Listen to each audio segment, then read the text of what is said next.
لا تنسوا الاشتراك في القناة والضغط على زر لايك ليصلكم كل جديد.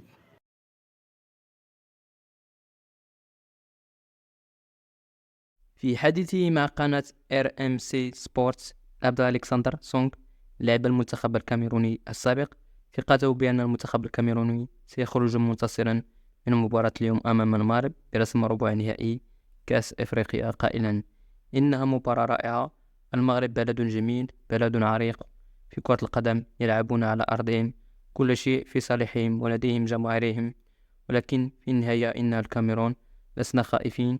لقد جئنا بفريق شاب واللاعبون يبذلون قصارى جهدهم. الكاميرون هي من تثير المشاكل. عندما تدعو الكاميرون إلى حفلة يبدأ المضيف بالبكاء. قد مررنا بهذا في الماضي، واليوم يمر بالجيل الشاب. ولكن كما قلت، الكاميرون لا تزال الكاميرون. لا يوجد سوى أسد واحد في الغابة، ونحن لا نخشى شيئا.